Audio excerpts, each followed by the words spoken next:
Can you explain to the audience everything they need to know about sitting on the moon?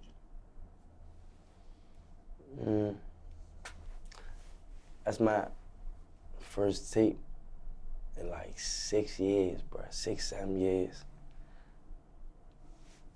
And for real, that was like a tribute to my man. To one of my real close friends. He passed, he died September 10th, 2021. So that was a tribute, you feel me?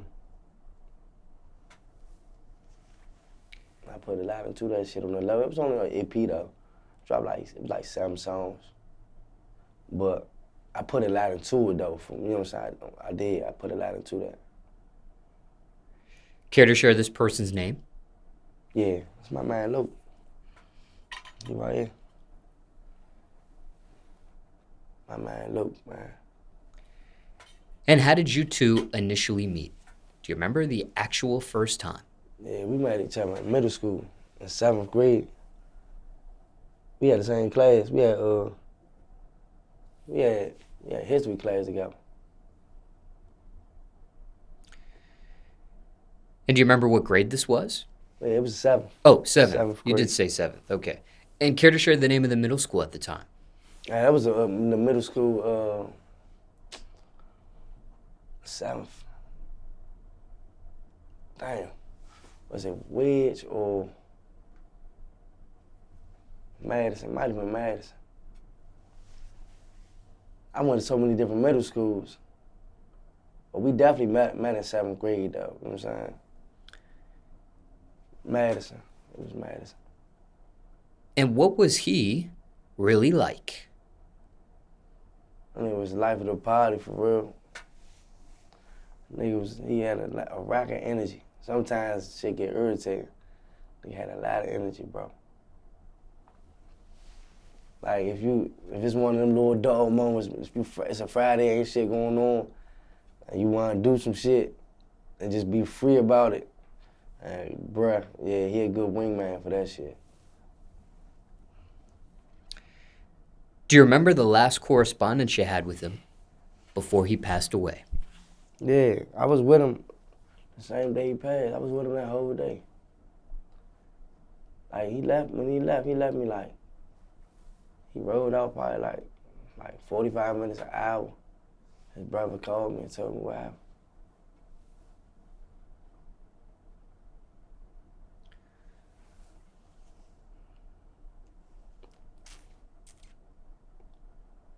Do you have a favorite memory of him you'd like to share with the audience today? We got a rack of memories, man. We got a lot of memories. But just being asked that question, is there a memory that comes at the very top?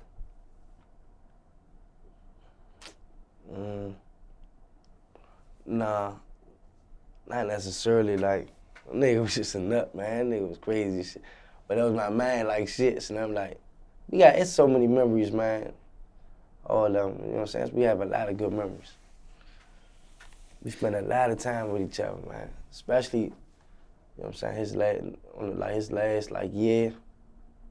Yeah, I was with this nigga every day. I was living with him at one point too. He fake took me in when I was going through some little shit I was going through. He took me in. How long do you think you were living with him for approximately? Like some months. I'm gonna say maybe 2, 3 months, if that. Would you consider him your best friend at the time? Yeah, that was like one of my real close homies, yeah. That was like one of my closest men. Hell yeah. That's a nigga like, I'm waking up and I'm calling, like, I sit on the, he'd be, you know what I'm saying, don't I would sit on the phone with him.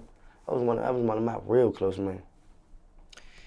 And what's the best advice you ever received from him, or most important thing you learned being around him? Being around him, he was a free spirit, man. He was a free spirit. He ain't never let nothing stress him out. A nigga turn any little situation into a smile. He ain't one of them that's gonna drag and try to walk around and sit around and mope and complain about some shit. Hell nah. Nigga was a free spirit. That nigga ain't, I'm talking about even like days when he ain't had no money and all that type of shit. That nigga ain't care for that shit. He was a free spirit. Now, did he do music at all? Yeah, he did. He was like, he'd go to the studio from time to time and rap and shit. Is there any music between you two? Yeah, we did a couple songs. Is there any unreleased between you two, or is everything publicly available? Nah, all that shit damn near unreleased. Like, we did some shit on some, like, you know what I'm saying, like, just fucking around. I think one of them jumps, he might have dropped one of them. But nah, we got all, like, shit that we just was doing. Now, you mentioned this project is a tribute to him. Was any of that material you used for this project at all? Nah, in the Sitting on the Moon video, though, my man, Motivational Pro, he be shooting my videos. He added this clip. He added this clip into the video. And at the beginning of it, my man talking and shit. Like, I forgot, it was like a video his sister was recording, and he was, you know what I'm saying, he was fake trying to kick his little shit.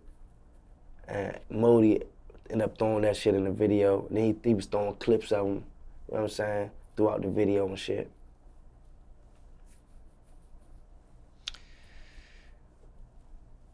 When you two collaborated for the first time, did he initiate that? Did you initiate that? Nah, he did. That nigga used to be gigging. Cause, like, he initiated that shit. That nigga used to be geeking with that shit. And come on, Quan, we gotta do a song. Come on, Mo, we gotta do a song, Mo, blah, blah, blah. He wasn't really no rapper, but he just used to be big with that shit for real. Like, music wasn't, you know what I'm saying? He wasn't really no artist. Like, that was just some, you know, some of his little hobbies. He had just do that shit just to do it. Nigga really was an athlete. That nigga was a basketball playing motherfucker for real. Was he looking at you for mentorship musically or anything of that nature? Yeah, a lot of that. Having you tutor him in a sense, for lack of a better phrase? Yeah, like he'd come to me for advice. Cause with music, more so like, yeah, he already knew, like, I take this shit serious. It was a time where I wasn't really rapping though, you know what I'm saying? I was going through my phases and I wasn't rapping. And he nigga just steady just saying like, damn, which one ain't no rapper no more? You hear me? Like, which one ain't no rapper no more, cuz? Kid, and I used to be like, nah, I ain't fucking with that shit no more. Kid, he used to be like, what? Like, damn, you ain't no rapper no more? Kid, but when he passed though, that shit, it's sad, but it's true though. That shit put a battery in my back, son. And I started going hard as shit, like, started going hard with that music and just in shit in general. I started tightening up on little certain shit. Why? What was it about his death that got you to put things in gear in that description you just mentioned? Bro, that was my motherfucking man. Like, that was my man, you know. That was my man, like my real deal heart, you know. So, it was like, and I know, like, I got a lot of friends that done passed, you know what I'm saying? No funny I do, but that shit, y'all, like, was different, though, because that was real, like, my man. You know what I'm saying? Like, that was nigga was there when my daughter was born. He was at the hospital. Like, we went through everything together for real. That was my real, like, hearts, you know? He was like the godfather of my daughter. You know what I'm saying? That was my man, bro. So, it just hit real close. So it kind of like was an eye opener. Like, damn, you know what I'm saying? Kind of was like an eye opener. Like, just kill. Like, yeah, say nigga, you gotta tighten up. You know what I'm saying? Cause this shit ain't promised. Even though of course, you already gonna have that mindset regardless. But when that shit hit close like that, that's when like that shit change you. But regardless, it might change you for the worse, it might change you for the better, but it's gonna change you for sure. It's gonna change you. You know what I'm saying? I was fortunate enough that to get it, you know what I'm saying, take the pain and turn it, you know what I'm saying, into a positive situation. Even though it's still not, you know what I'm saying, it's nothing positive that could come out of that situation, but I turned that pain and I did some, you know what I'm saying, I turned up off that shit, to be honest. So just want to clarify a few things here. When it came to him doing music, was it more or less like Music was a thing for you, so he just wanted to play around with it because he saw it was your thing and wanted to be a part of it? Or was it a Yeah, in a sense. suggestion? Maybe Nah, you suggested, hey, you should try a hand at this too. nah, it was like that. Like he always be like freestyling and fucking around and shit, but that's definitely the case. Like he's saying that was really my thing. So here, like like I'm trying to fuck around with it too. Like in a sense, that was the case in a sense. Also, for clarification, do you know how many songs it was that you two actually have together that was unreleased? I know you kind of used the description like you guys were playing around, but Right. We had do you want to put a numeric figure to that maybe? I think like 4. We got a jump. He made a jump like a free car, a jump called free car. He made a jump called I think we got like 3, maybe like 3. Yeah, like 3, if I ain't mistaken, maybe like 4. I don't know. Like I said, he wasn't no rapper, you know what I'm saying? So that shit was some little, he'd do that shit when he ain't got shit to do. There were no serious plans to put any of that out? Nah, he wasn't on no shit like he'll drop a video, no. Here and there he was dropping videos, but he wasn't on no shit, nah, like no real artist. He wasn't chasing no dreams and no shit like that. What age were you when he passed away? Or how recent was this passing of him? It was 2021. I was 24, about to be 25. Cause he passed 16 days from my birthday. My birthday, September 26th.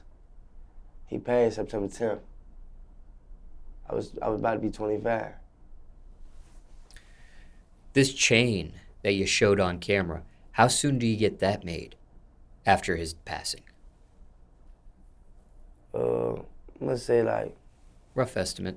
maybe like 7 months. Cause you know he had to I had to go through that shit first. I ain't, you know what I'm saying? I had to accept it before I did that. So once I accepted it, in a sense, that's when I started doing little shit like that. And how did you choose that particular picture for that chain? All the time I had another picture on that jump. I had another one, but I forgot what the fuck happened. Like the jump, like the picture had cracked or slit or some shit. So I took it back to the nigga, the jeweler who made it, and told him to replace it and put that picture. But the other picture he was looking away. You know what I'm saying? And like it was like his face tattoo was showing, and that's why I liked it, cause you know what I'm saying? If he had a big ass rose on his face, it kind of like was just like a little signature, kind of signified, bruh. But then I'm like, man, I want to jump this. You know what I'm saying? Actually looking at you. So I chose that one right there. Care to share the jeweler behind that? Yeah, Mo. His name Mo. He out in Annapolis. Anything else you want to mention about him, or a question you weren't asked? People want to know about him as well. Not the jeweler, but Lokk? yeah. No, man. You'll have to ask.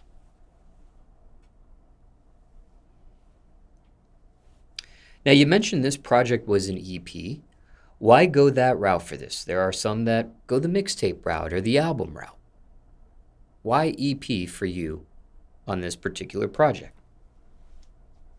Cause I was just sneaking back in the door, so I didn't want to do too much, and knowing that I didn't necessarily have a platform like I had before. So I kind of had to like see how they was gonna respond to it first. Give them a little bit, see if they was gonna respond, see if I was gonna get some good feedback, instead of dumping a lot of money into some shit. But I dropped a little EP and I got a good little response. Definitely for me, going on that little hiatus, I got a good little response from it. You know what I'm saying? So at this point, yeah, it's current. I'm about to go crazy with this shit. Can you explain the title and its meaning? You mentioned this was a tribute, but I don't think you quite explained the title and how everything fit. Yeah. Sit on the Moon, I actually that's the first song on the mixtape. Originally, I was gonna call it Givenchy, but due to the fact that Sit on the Moon was the first song on the tape, and it was a tribute, like one of my bars, I was like, what I say? I said butterfly in the cocoon. Something, butterfly in the cocoon. And when I said that, I was talking about Lokk. So I'm like, fuck it, I'm gonna just name it Sit on the Moon due to the fact that song is a tribute and it's the first song on the tape and it's a ring to it, Sit on the Moon. So that's why I named it that. I was gonna originally name it Givenchy. There's no real deal meaning behind the sitting on the moon. It just made more sense at the time. Now, are there any unknown facts or stories in regards to this EP that's never been publicly mentioned before? Could be in regards to creating it, recording it, or releasing it. Majority of them jumps was freestyle. Like, I realized freestyling them jumps. Like, punching. See, I'm a punching artist. Like, some niggas could just go straight off the hip and just start freestyling and sound sweet. But I be punching in. Like, I come up with a bar boom, maybe come up with another bar boom. Like, I got really head. Think about something so it can make sense next go around. That's how I make my music. That whole tape was like that, though. That whole tape, I punched that shit in. Any other unknown facts or stories in regards to this EP that's never been publicly mentioned before? The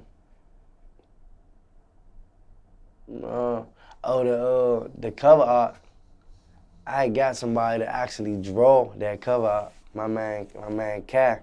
I got this nigga to actually draw that. He actually drew it. You know what I'm saying? And then that's when I gave it to WG, and WG digitized it. But that was an actual drawing that somebody, that nigga used a pen and crayons, or a pencil and some crayons with that shit.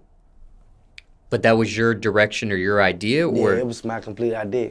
Like, I knew exactly how I wanted it, because I was basing it off the name of the song, Sit on the Moon.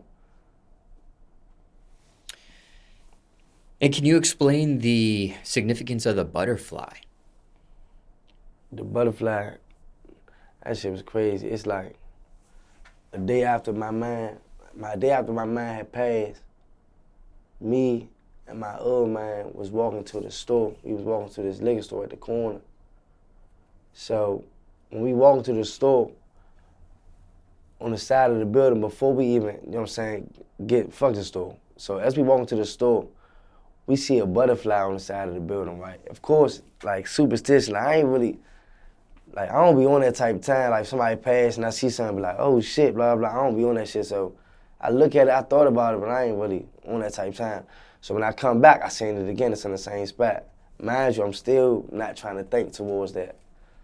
I go in the house, bro. This shit crazy. I go in the house, and the motherfucking butterfly flew to the window, bro. I recorded it. That's how crazy it was. The butterfly, like, it flew down and dropped and looked like, as if it was looking in the window. It flew and sat right there for, like, I'm gonna say, like, a minute, 2 minutes. I FaceTime called his brother and showed his brother. I'm like, Mo, that's crazy. Like, this butterfly was on the side of the building. This joint just flew to the window. And if you know, like, if you could see the setup and where I live at, that shit, like, damn near impossible for that same butterfly to have flown to my windowsill. This shit, like, it's like damn near impossible, bro. So at that point, it was just like, I don't know if I was in my head, but it was just too ironic, bro. I'm like, that guy had to be, bro. You know what I'm saying? Had to be. You know what I'm saying? Because I don't really, I mean, nobody knows, you know what I'm saying? But that shit was just weird, man. That shit was weird. But that's what the butterfly symbolized, though. It symbolized my mind. A nigga came back to me as a butterfly on some other shit. Have you incorporated that actual video of the butterfly that you recorded in some sort of way with this release of the project, or music videos at all, or anything of that nature?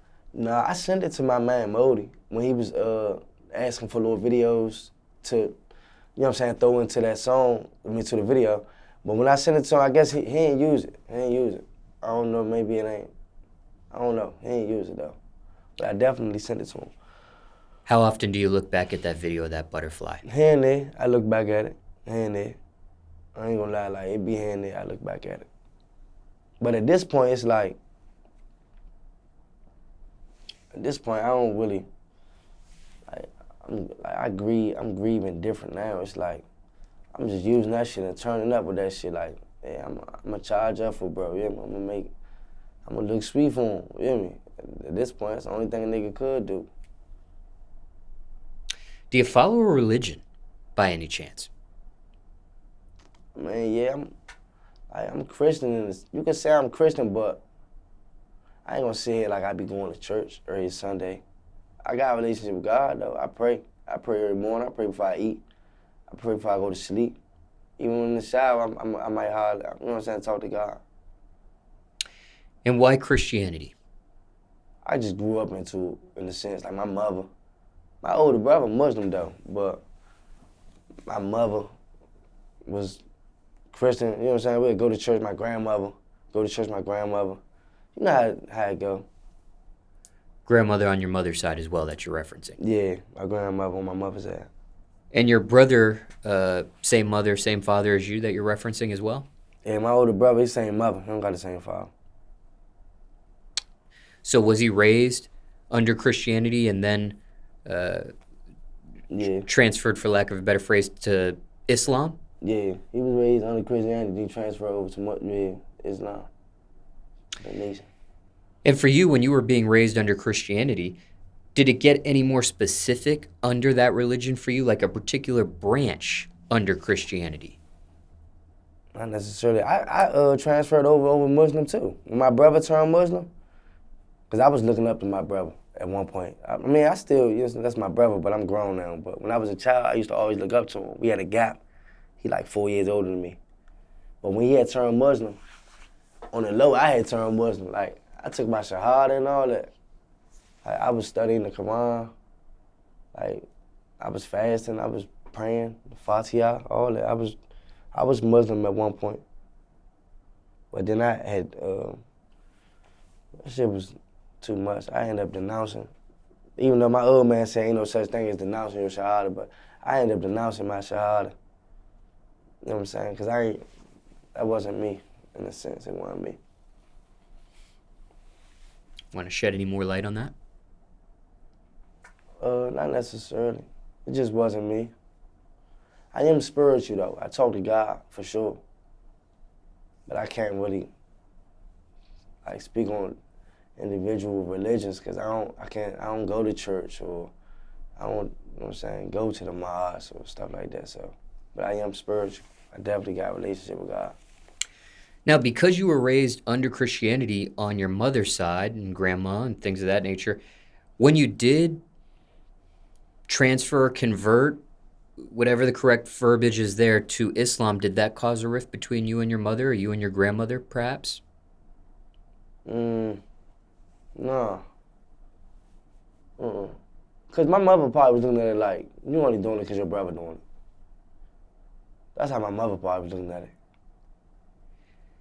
Because sometimes family members can get into a rift over things of that nature, like outlook on religion and so on and so forth. So just curious if that caused an issue between your relationship with your mother or your grandmother at the time. My mother already knew. She probably, I know for a fact, she probably like, this nigga is only doing that shit because the man doing it.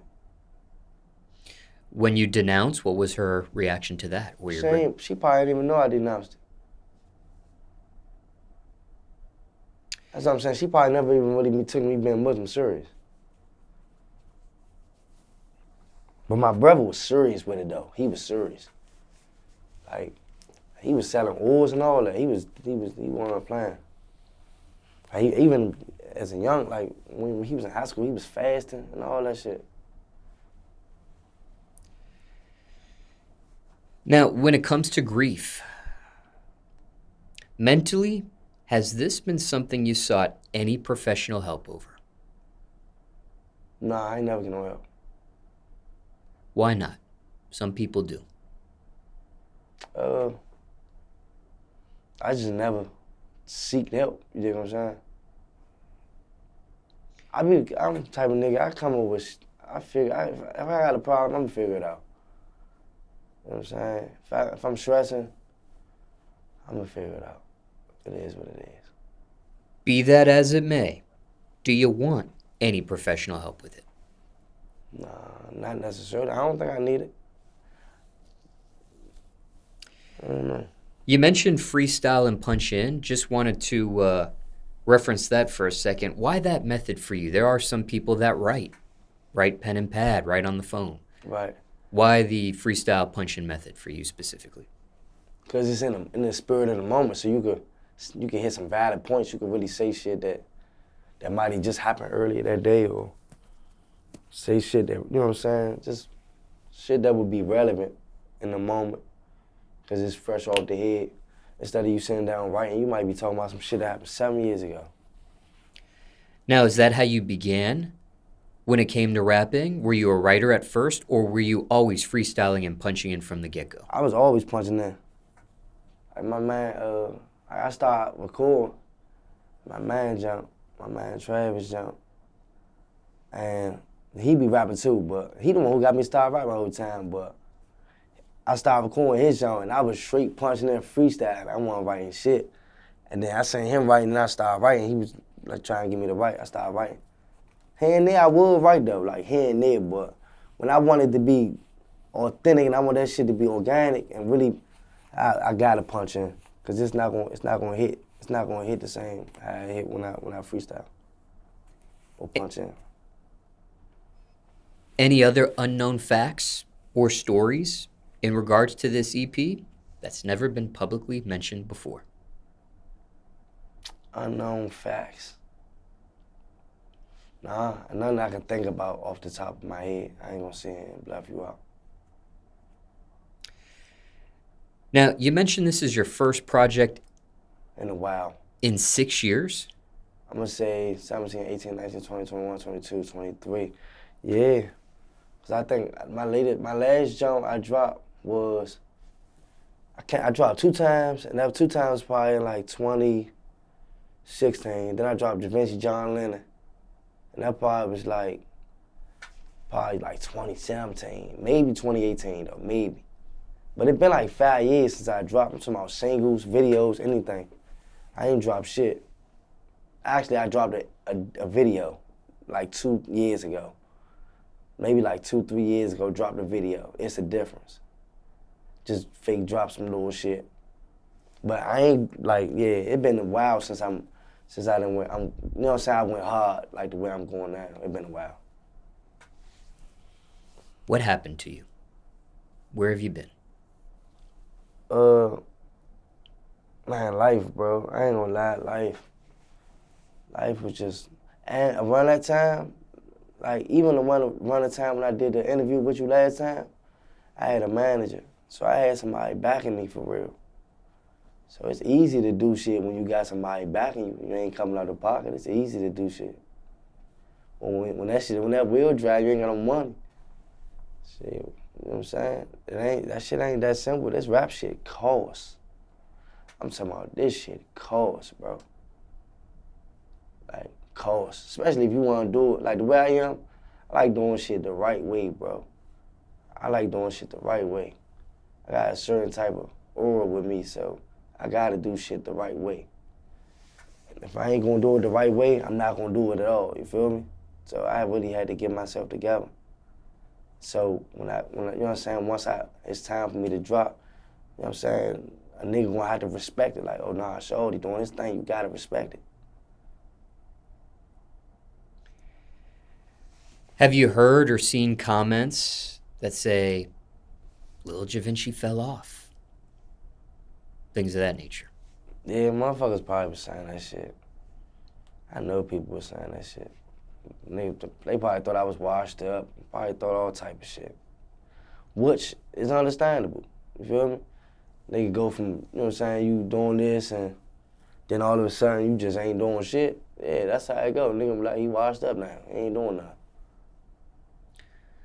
What do you want to say to those people watching or listening to this interview that had those thoughts or said those things? Shit, it's cool, man. It is what it is. You know, shit don't stop people do, you hear me? I know one thing about me, my shit mastermind. I don't be tripping. Nigga can think whatever you want to think. That shit ain't what the fuck. I know what the fuck I got, you know what I'm saying? Emotion. I know what I got emotion. I ain't tripping.